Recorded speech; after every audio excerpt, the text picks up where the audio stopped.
Marami pa ring plan holders ang nagtungo sa tanggapan ng Loyola Plans ngayong araw. Inaapuran na kasi nila ang pagkubra sa pera lalo't malapit na ang enrollment ng mga estudyante. Pero umuwing luhaan ang ilang nagsadya pa mula sa mga probinsya, wala pa rin kasing nire-release na tseke ang kumpanya. May ulat on the spot si Maki Pulido. Maki? Hindi na kasing dagsa tulad kahapon pero marami pa rin Loyola plan holders yung nagpunta sa opisina ng Loyola sa Makati. Yung mga nakausap namin gusto na talagang mabayaran dahil mabayaran na sila dahil noong nakaraang taon pa nga nag-mature yung kanilang policy at marami sa kanila kailangan na nga ng pambayad sa tuition. Mula pa rin sa iba't ibang probinsya pero katulad nga ng nabanggit mo Rafi, mukhang uuwi talaga sila ng luhaan kahit na sinabi na noong nakaraang araw ng Insurance Commission na mababayaran na ang matured policies. Kahit kasi sinabi mismo ni Insurance Commissioner Emmanuel Dook na mababayaran na, wala pa rin nire-release ang Loyola plans ng mga tseke para mabayaran ang mga nandito kahit ilang beses na silang nagpabalik-balik. May kumausap daw sa kanila na taga Loyola pero para lang sabihin na wala pang tseke at hindi alam kung kailan ito maibibigay. Marami sa mga plan holders hindi man lang makapasok sa opisina ng Loyola, nasa hallway lang ng gusali at pinipigilan ng makapasok para makapag-follow up ng kanilang tseke. Ang laging ginigiit ng Insurance Commission na release na yung tseke ng 64 out of 95 claimants na nagreklamo diretso dito sa ahensya.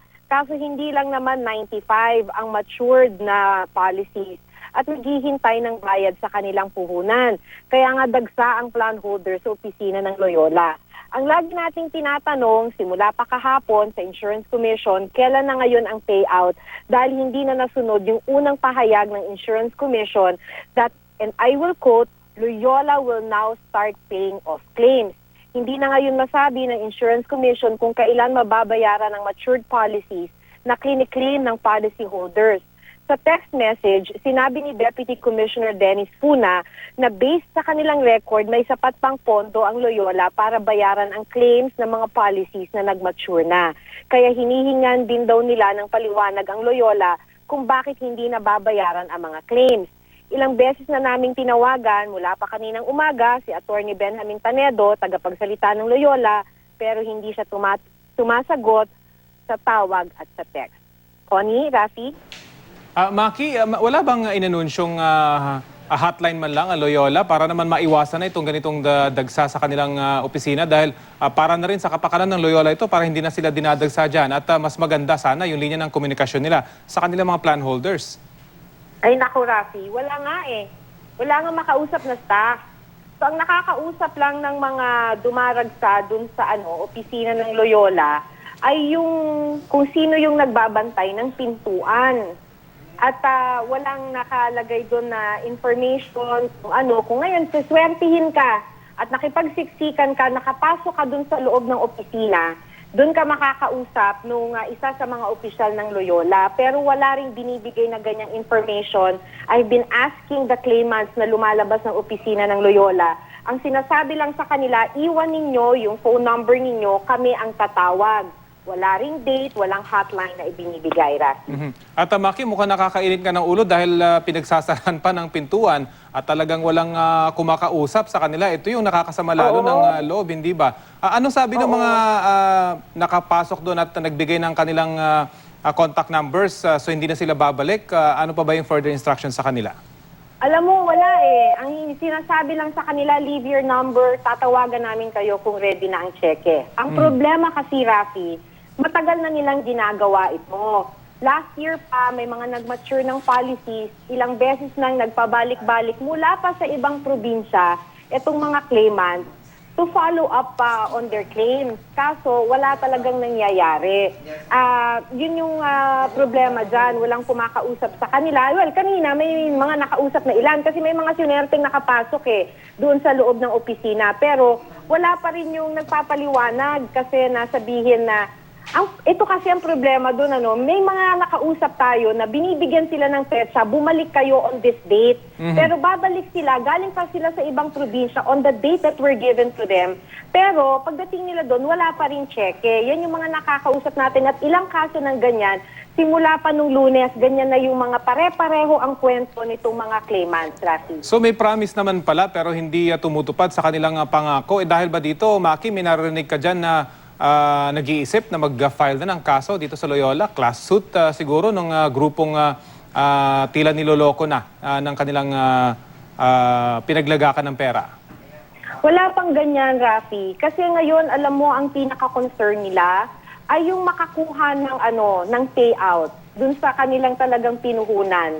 Kaya hindi pa nila naiisip yung ganyan. At this point, ang mga sinasabi lang nila sa atin ay sana mabayaran sila at matulungan sila ng Insurance Commission na mabayaran sila dahil hindi rin biro para sa kanila. Alam mo yung isang nakausap natin kanina, Rafi, ay isang kasambahay. Binayaran niya ng 15 years yung kanyang pension plan. Matured na since last year, hindi niya makuha. At dahil sinasabi niya sa atin kanina, dahil isa siyang kasambahay at wala naman siyang anak o kaya asawa na mag-aaruga sa kanya pag matanda siya, sinaga niya talaga to. So, these are just one of the many stories ng mga nag-claim na, Rafi. Maki, dahil napag-usapan na rin natin ngayon yung mga malulungkot na kwento ng ating mga kababayan na nagbigay ng kanilang panahon, pera, no, at tiyaga dun sa paghahantay dito sa Loyola Plans. May naikwento ka rin, talagang siguro pag-usapan na rin natin, yung mga magulang no, na naglagay naman ng pera for educational plan. May mga ilan tayong naririnig na hindi na makakapag-enroll sa private school, yung kanilang mga anak, Maki. Oo. Yan pa yung nakausap natin, nakilala natin kahapon. Galing pa siya ng Bangged Abra. At pagka talagang ito inaabangan nila tong payout na to na mabayaran yung matured educational plan nila na hinihintay na nila since October last year.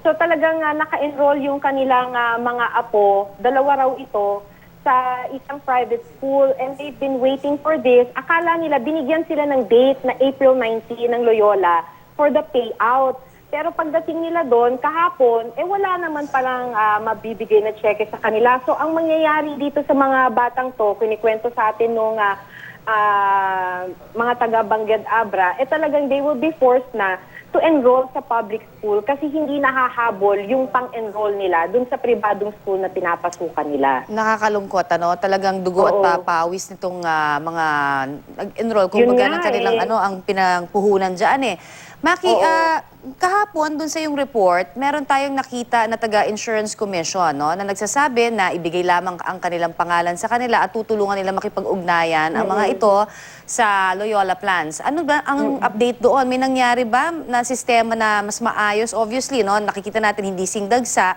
pero gayon pa man, wala pa rin tayong nakikipag-usap doon sa mga tao.